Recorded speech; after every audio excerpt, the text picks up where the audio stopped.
We are now approaching Brighton. Please mind the gap. Hi, I'm Sara Barnard and I am the author of Beautiful Broken Things. Beautiful Broken Things is the story of Caddy, who is a 16-year-old who lives in Brighton, and she's waiting for her first significant life event because she feels like she's quite ordinary and she's had an ordinary life. And she's been best friends with a girl called Rosie since they were very young, even though they go to different schools, and that's kind of the central relationship in her life. And then Rosie meets a new girl called Suzanne, who's very mysterious and very beautiful and a lot of fun. And the story really unfolds as to how this new girl affects the relationship between Rosie and Caddy and the adventures that they all get up to together. I wanted to write a story about friendship during the teenage years, and that was focused on it rather than having it as kind of a side plot. So many books are romances, which is great, but sometimes a lot of the time that's at the expense of the friendships. So I wanted to have a book that was celebrating friendships during the teenage years.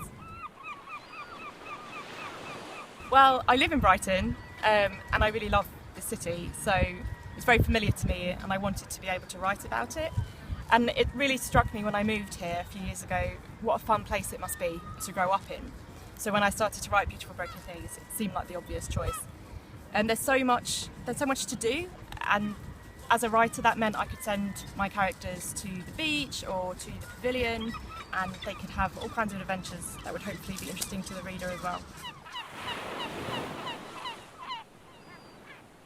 I most enjoyed writing Rosie, I think, because she's just so blunt and matter of fact, and that's quite fun because I'm not like that, so it's quite fun to explore that through her. And I always enjoy writing Suzanne because she's so much fun.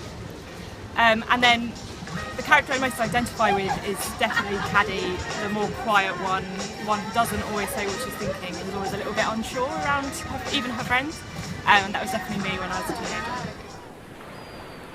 The beach is definitely my favourite. I also love the pavilion, and when I have friends visiting we go along the pier.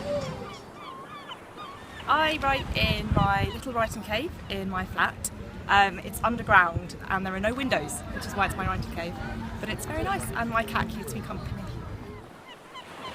Well, I'm reading Unbecoming by Jenny Downham at the moment and it's amazing, so I'm really enjoying that. Recently I also loved The Square Root of Summer by Harriet Reuter Hapgood. That's a really brilliant summary read for a day like today, perfect.